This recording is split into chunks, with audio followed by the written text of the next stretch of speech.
Hello guys, yung tent natin na sira, didiskartehan natin para magamit ulit kasi naputol yung pinaka X-pole niya.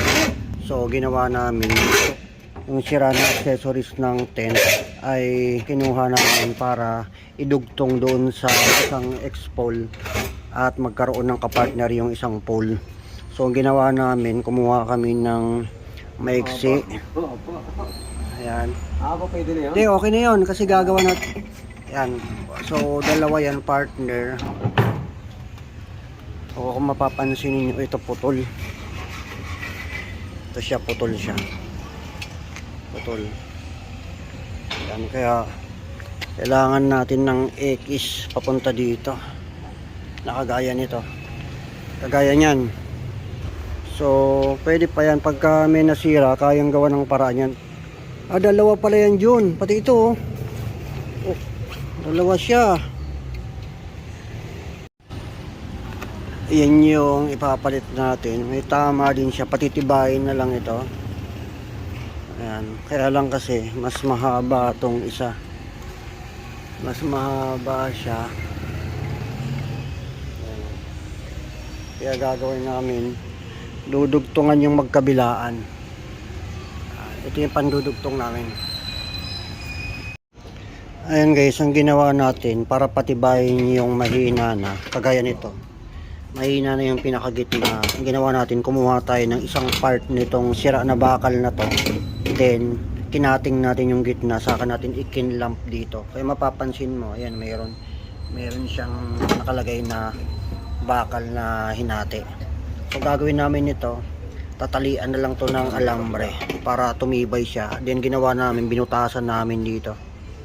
Yan, binutasan siya para meron siyang pinaka brace dun sa mahina na pwersa na nasa gitna. Gagawin namin ngayon, dudugtungan namin ito magkabilaan para yung sira doon mapalitan namin yung dalawang sira. Magagamit yung sirang tent kasi once na ang tent meron lang isa dyan na bali, hindi mo na magagamit yun.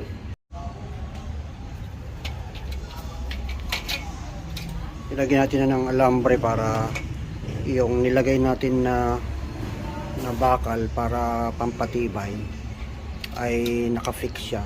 Ngayon maglalagay pa tayo ng isa pa para dito kasi mahina na rin itong isa na to. Ang gagawin nyo kung sakasakali na magre-repair kayo nito, at syempre lalagyan nyo ng cut yung ganito, so para hindi delikado, gumamit kayo ng gato. O kasi wala akong gato, kaya ginawa ko ito lang, ginamit ko, inipit ko dito tapos gingrinder. Pero para safe talaga, hanggat maaari meron kayong gato. Yan guys, na grinder natin.